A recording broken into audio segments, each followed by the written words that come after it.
Olha, quem me vê assim nem pensa que eu tô aqui na Polônia e tá fazendo -2 graus. Pois bem, lá fora, aqui dentro não.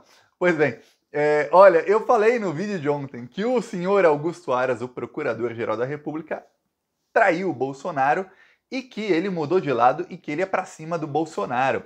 Ele afastou a Lindor Araújo de todos os processos, de todas as investigações contra Bolsonaro e contra bolsonaristas. Quem não sabe, Lindor Araújo é uma das muitas subprocuradoras ou subprocuradores gerais da República que tem em Brasília. E ela era a subprocuradora-geral da República escolhida pelo Augusto Aras em todos os processos envolvendo Bolsonaro ou bolsonaristas. Ok, foi afastada e o Augusto Aras colocou um outro subprocurador-geral da República no lugar dela. Um subprocurador que vai pra cima com tudo. Um cara que tá com, assim, ó, sangue nos olhos. Mas assim, o meu olho tá branquinho, imagina dele vermelho assim, tá saindo raio.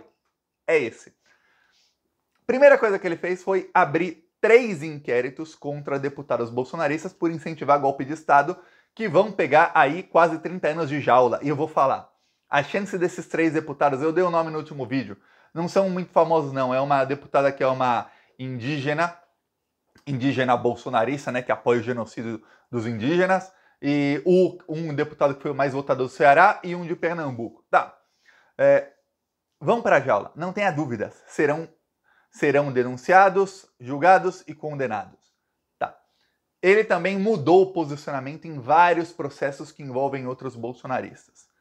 E agora, o próprio Augusto Aras, ele mesmo, ele não colocou o subprocurador, ele mesmo assinou, o subprocurador escreveu a peça, viu? Não pensa que não, foi ele quem escreveu. Mas o Augusto Aras assinou a inclusão do Bolsonaro como o principal, não é qualquer um não, ele é o principal investigado nos atos do dia 8 de janeiro, ou seja, esses atos terroristas que tivemos no domingo passado, terão Bolsonaro como principal investigado. Bolsonaro é não apenas o incentivador, como ele é o organizador desses atos. A coisa está muito feia para o Bolsonaro, porque agora até o maior aliado dele, que era o Procurador-Geral da República, foi para cima dele. Vamos lembrar que nas últimas semanas, alguns analistas, eu chamo de analixos, da grande mídia, começaram a criticar o Alexandre de Moraes, falando, o Alexandre tem poderes demais, o Alexandre de Moraes, ele faz tudo, ninguém mais faz nada, é só ele, não pode dar poder demais para um juiz só.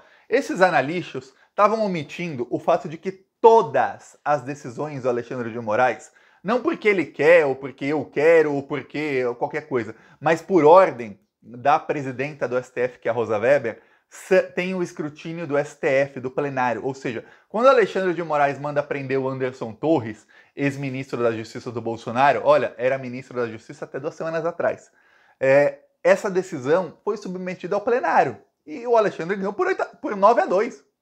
Sem contar o voto dele, é 8-2. Quando ele manda afastar o governador do Distrito Federal, também foi 9-2. Quer dizer, as decisões têm... Se ele tomasse uma decisão ruim, essa decisão seria barrada pelo plenário do STF, mas não está tomando. Ok. E aí o que acontece? O Alexandre estava tomando decisões, por quê? Porque ele estava sendo provocado. Provocado quer dizer o seguinte no juridiquês. Para um juiz tomar uma decisão, alguém tem que pedir. Isso é provocar. Não é provocar de, tô te provocando. Não. É provocar o juiz, ou seja, pedir para o juiz fazer. Então ele estava sendo provocado pela Advocacia Geral da União, agora durante o governo Lula, que é o Jorge Messias, excelente advogado-geral da União, estava sendo por senadores, por partidos políticos, pela Polícia Federal. Muitas das decisões saem na mídia, Alexandre decidiu, mas foi a Polícia Federal que pediu. Tá. Nunca pela Procuradoria-Geral da República. Por quê? Porque o Procurador-Geral da República já não fazia mais nada. Então, o Alexandre de Moraes começou a aparecer mais porque o Procurador-Geral da República sumiu. Porque ele estava debaixo das asinhas do Bolsonaro. É um capacho total do Bolsonaro. Não. Era. Agora não. Agora ele coloca o Bolsonaro como o principal investigado desses atos. Ele mudou completamente. Quem me segue no Twitter, quem não me segue, aqui embaixo tem o link das minhas redes sociais. Siga-me lá. Mas quem já me segue já estava sabendo disso, muito tempo atrás. Porque eu falei, o Augusto Aras levou um esporro. Eu falei isso na terça-feira de manhã. Ele levou um esporro dos ministros do STF. Eu mostrei aqui a foto que o Lula, no dia 9, segunda-feira, convocou uma reunião com todos os governadores, ministros do STF, Augusto Aras, que é o Procurador-Geral da República, Arthur Lira, presidente da Câmara, o presidente interino do Senado, que é o Vital do Rego, aí vários senadores, ministros do Estado, todo mundo, ou seja, toda a classe política em Brasília, e não são todos lulistas, não, longe disso, mas toda a classe política pela democracia. E o Augusto Aras foi o único. Naquele evento todo mundo falou, o Lula, o evento durou horas, durou 5, 6 horas. Todo mundo falou, o Augusto Aras foi o único. Quando ele falou, todo mundo ficou assim.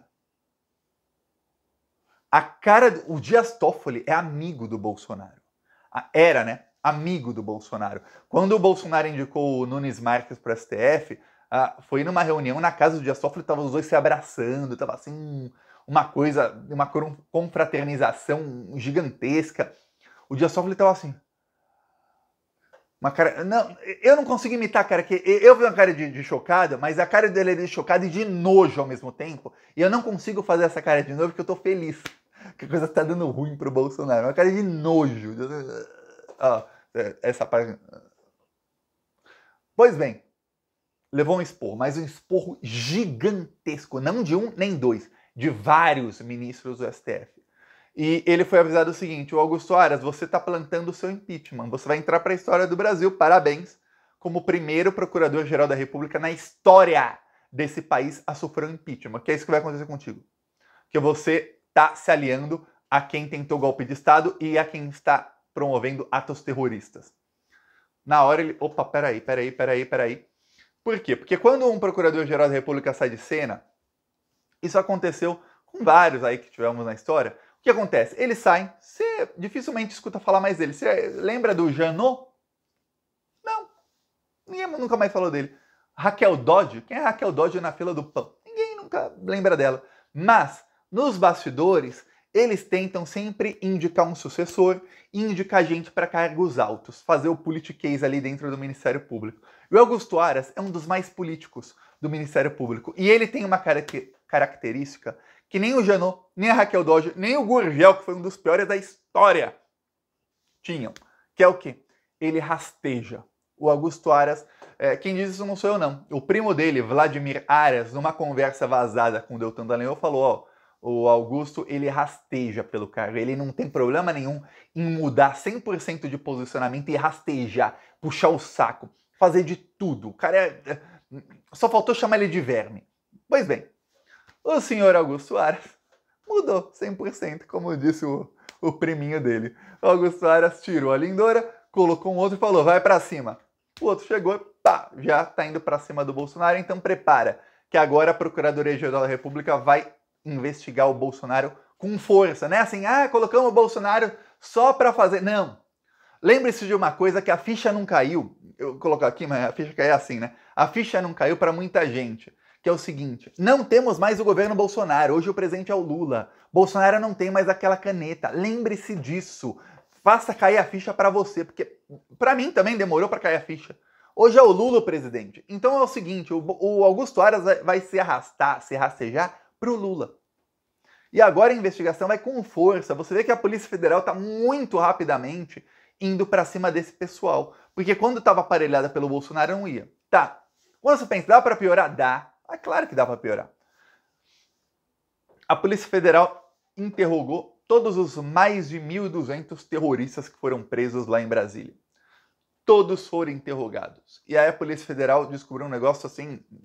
Eu sabia, você sabia... A Polícia Federal também sabia, mas constatou, assim, em documentos, uma coisa estarrecedora, que é o seguinte: eles todos agiram por motivação, por incentivo do Bolsonaro. Foi o Bolsonaro quem os incentivou a fazer aquilo. Quando a Polícia Federal pergunta, por que você foi e fez isso, isso e isso? Muitos negam. Lembre-se disso, a maioria desses terroristas são covardes. Gente da extrema-direita é covarde por natureza, senão nem seria de extrema-direita. Aí eles negam, não, eu não fiz nada, eu sou um patriota, tô pelo Brasil. Não, é gente infiltrada de esquerda, blá, blá, blá. Esse é o discurso deles. Mas, quando eles são pressionados e começam a falar, cair em contradição e tudo mais, o que a Polícia Federal descobriu? Que quase todo mundo falava o seguinte, não, Porque o Bolsonaro falou que isso, isso e isso. O que é isso, isso e isso, Thiago? O Bolsonaro falou que as urnas eletrônicas não são confiáveis. Então, se as urnas eletrônicas fraudaram a eleição a favor do Lula, eu fui lá para defender o meu país. Aí fica, opa, peraí. Então você cometeu atos porque a urna eletrônica. Tá bom. Aí outros falavam o quê? Olha, a gente foi lá para frente dos quartéis porque as urnas eletrônicas foram fraudadas e porque o Alexandre de Moraes e o STF colocaram o Lula como candidato para que ele fosse eleito. Eles fraudaram a eleição para o Lula ganhar. Aí quando a Polícia Federal foi ligando os pontos, e não eram pontos muito difíceis de ligar, não. Eu lembro quando eu era criança, quando eu tinha 5, 6 anos, na escolinha, você tinha um joguinho, liga os pontos, fazia assim, aí você vai sair um ursinho no final. Tá, esse é o joguinho, liga o ponto, facinho, aquele que é 3 pontinhos para ligar. Qual que era o pontinho para ligar? Era o seguinte, Bolsonaro faz discurso de ódio, esse pessoal acredita, o Bolsonaro faz mais discurso de ódio para inflamá-los, esse pessoal vai para cima e comete atos criminosos. E aí mesmo se você for muito legal com o Bolsonaro e você falar assim, caramba, mas o Bolsonaro, ele só fez o discurso, ele só falou, olha, a urna não é confiável, o Alexandre de Moraes está do lado do Lula, o STF soltou o Lula para que ele ganhasse a eleição, isso tudo é uma fraude, blá blá blá. Você fala, nossa, mas aí nesse discurso não tem ele falando, vai lá, invade Brasília, quebra tudo, não tem. Mesmo se você for muito legal com o Bolsonaro e pegar só isso, já está muito ruim. Por quê? Porque isso é o que inflama as pessoas a fazerem o resto. Porém, muitos dos depoimentos, a pessoa ali no desespero ia lá e falava, não, eu não fiz, é porque falaram que se a gente invadisse tudo, os militares tomariam o poder, os militares tomando o poder, o Bolsonaro continuaria. E aí, muitos falaram isso. Mas olha, os delegados da Polícia Federal, ó, parabéns, eles são muito espertos. Eles pegavam a pessoa no pulo, falavam, tá, você fazer isso, tá. E aí você acreditava que aconteceu o quê? Você achou que você pensava o quê? Não de uma maneira que eu estou perguntando, mas você achou o quê que ia acontecer? Ia ter um golpe militar? Ia ter uma intervenção militar. Aí muitos repetiam que falava intervenção militar, ele não chamava nem de intervenção, mas usavam outras palavras mais bonitinhas para parecer que não era crime, com Bolsonaro no poder. Ah, tá. E quem você queria que continuasse no poder? Bolsonaro. Quem você queria que ficasse no poder? Bolsonaro. E você? Bolsonaro. E você? Bolsonaro. E você? Bolsonaro. Aí você tem 1.200 terroristas e todos eles, pelo menos os que responderam a pergunta, respondem a mesma pessoa. Veja bem, temos aí quase 8 bilhões de habitantes no planeta Terra.